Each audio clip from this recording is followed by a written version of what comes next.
অর্জুন সিংয়ের পুকুর বোমা, ভাটপাড়ায় জলাভূমি ভরাট নিয়ে বড়সড় দুর্নীতির অভিযোগ। ভাটপাড়া পুরসভা এলাকায় প্রায় ৩৫০টি পুকুর ভরাট হয়ে গেছে, এমনই বিস্ফোরক দাবি করলেন ব্যারাকপুরের প্রাক্তন সাংসদ অর্জুন সিং। হোক বা চেয়ারম্যান হোক বা কাউন্সিলর হোক বা সিআইসি হোক, এভরিবডি মমতা ব্যানার্জি অনুপ্রেরণায় সব কাজ করছে। আপনি অন্য কথা কেন বলছেন? ববি হাকিম ক্যালকাটা কর্পোরেশনে একটা জলা জায়গা নেই, প্রায় সবটাই ভরে বিক্রি করে দিয়েছে। ভাটপাড়া পৌরসভা এমন একটা পৌরসভা আছে যার চেয়ারম্যানের জালি সই হয়। এটা আবার ডিএম মমতা ব্যানার্জিকে রিপোর্ট করেছে, নবান্নতে রিপোর্ট করেছে, সে তথ্য আমার কাছে আছে। আসতে দিন না সময়, আমরা ঠিক বের করব। 35টা জলা জমি, পুকুর, রেকর্ডেড পুকুর। সিও লিখছে নবান্নকে, মমতা ব্যানার্জি ডিপার্টমেন্টকে, উনি তো ডিপার্টমেন্টের মালিক, ইও লিখছে। তারপরেও পুকুর ভরাট বন্ধ হয়নি। পৌরসভার 35টা পুকুর ভরাট না, আমি বলছি 350 পুকুর ভরাট হয়েছে এখানে। 3.50 350 পুকুর এখানে ভরাট হচ্ছে। 35টা তো অফিসিয়ালি আমার কাছে ডকুমেন্ট আছে। আমি বিধায়ককে বলেছি 0 আওয়ারে বিধানসভা তুলতে, কোনো উত্তর পাবো না। মমতা ব্যানার্জি কোনো উত্তর দেবে না, মমতা ব্যানার্জি কোনো প্রশ্নের উত্তর দেন না, উনি আসেন না। থেকে বেশি এফআইআর করে এখনও আমাকে সাক্ষী দিতে যেতে হয় এই পুকুর ভরাট নিয়ে। আমি পুকুর যেটা কোনো দিন ভরাট করেছে আমি উপড়ে দিয়েছি, ফাইন নিয়েছি, তাদেরকে জেলে ঢুকিয়েছি, বহু কেস আছে, এফআইআর করা আছে। জগদ্দল থানা, ভাটপাড়া থানা আপনি চেক করবেন। আমি নিজে এফআইআর করতাম, দেখতাম কোনো লোক এফআইআর ভয় করবে না, আমি নিজে করতাম। ভাইস চেয়ারম্যান বলছে ব্যর্থতা, পুলিশকে এটা মাতালের কথা কেন জিজ্ঞেস করেন? হ্যাঁ, পৌরসভার মধ্যে মদ খায়, পৌরসভার মধ্যে মাংস রান্না করে মদ খাওয়া হয়, ওখানে বারে বসে পয়সা লুটায় এরা। আপনি কি বলছেন? এরা জলা জমি ব্যর্থতা। আপনি দেখুন এখন ভালো ড্রেন, সেটাকে ভেঙে দিচ্ছে, ভেঙে ইট, পুরনো ইটগুলোকে বিক্রি করে দিচ্ছে, নিচে ইটগুলোকে তুলে বেচে দিচ্ছে, মাটিগুলো বেচে দিচ্ছে, ওই মাটি নিয়ে পুকুর ভরাট করছে। আর টাকা, কেন্দ্রীয় সরকারের টাকা এসছে, সেই টাকাগুলোতে নিচে কোনো দিচ্ছে না, ঢালাই নেই, ড্রেন দাঁড় করে দিচ্ছে। ভাবতে পারেন?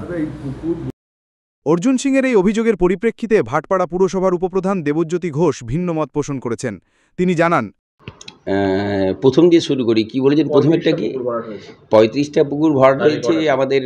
আমাদের মিউনিসিপ্যালিটি রেন্ট থেকে যে পুকুরি জলাভূমি বোঝানোর চেষ্টা হয়, আমরা লিগ্যাল স্টেপ নিই, নোটিশ সার্ভ হয়।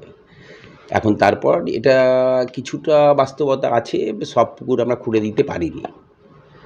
এই আর কি বলুন। এই পুকুর যে ভরাট হয়, যে কাগজপত্র উনি যে দাবি করছেন যে কাগজ থাকা সত্ত্বেও পুকুরগুলোর খোঁড়ানোর ব্যাপারে পৌরসভা কোনো উদ্যোগ নেয়নি, লিগালি 38 থেকে 35টা পুকুর, সেটা ওনার কাছে তথ্য থাকতে পারে। হ্যাঁ, আমরা নোটিশ সার্ভ করেছি, মানে ওয়াটার বডি ফিলিং স্টপ করার জন্য আমরা যে নোটিশ সার্ভ করেছি, তার মানে আমাদের সততা এবং আমাদের চেষ্টা, তার তো কোনো ত্রুটি নেই। ত্রুটি থাকলে আমরা নোটিশ সার্ভ কেন করতাম? নোটিশ সার্ভ করেছি মানে স্বাভাবিকভাবেই থানাকেও জানিয়েছি। বাট আমরা যেটা বলছি, এফআইআরও হয়, এফআইআর হয়নি এমন কথা না, এফআইআর হয়, বাট এক্সিকিউট মানে পূর্বের অবস্থায় সব ফিরিয়ে দিতে পারিনি, এটা বাস্তব সত্য। এগুলো কি ব্যর্থতা?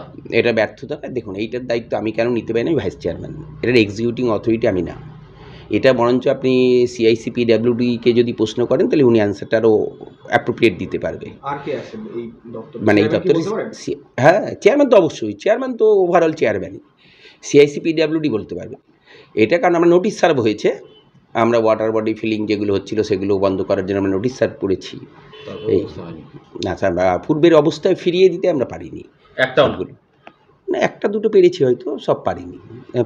মানছি না যে 35টা পুকুর ভরাট হয়েছে। দেখুন, এই সংখ্যাটা ঠিক এরকমই আশপাশ, কারণ আমাদের একদিন মিটিংয়ে ইউ সাহেব এরকম বলেছিলেন মানে সংখ্যাটা, বাট আমি এটা এক্স্যাক্টলি বলতে পারবো না। একদম একটা গুরুতর অভিযোগ করেছে যে চেয়ারম্যানের সই জাল হয়, সেই কপি নাকি ডিএম সাহেব মুখ্যমন্ত্রীকে জানিয়েছেন। আপনি জানেন? বাবা, উনি এত দূর জেনে গেছে? বাবা, উনি তার মানে নবান্নতে যোগাযোগ আছে ওনার? বাবা, ওনার তার মানে নিশ্চয়ই নবান্নতে যোগাযোগ আছে। যাক, বলছি এটা একটা ক্রিমিনাল অফেন্স। এটার অ্যান্সার আর দিতে পারে থানা, আর যার সই জাল হয়েছে তাকে গিয়ে প্রশ্নটা করুন, ঠিক অ্যান্সার দেবে। এটা তো ক্রিমিনাল অফেন্স। যদি চেয়ারম্যানের সই জাল করে ইটস ক্রিমিনাল অফেন্স। মানে অভিযোগটা আপনি জানেন এরকম কোনো ঘটনা? আমি জানবো কী করে? কারণ নিশ্চিতভাবেই যদি সত্যি হয় আর যার সই জাল হয়েছে সে যদি জানে, নিশ্চিতভাবেই সে এফআইআর করেছে। আর এছাড়া যদি উনি না জানে, মাননীয় প্রাক্তন সাংসদ জানে, বাবা, তার মানে ওনার সঙ্গে খুব গভীর সম্পর্ক আছে নবান্নের।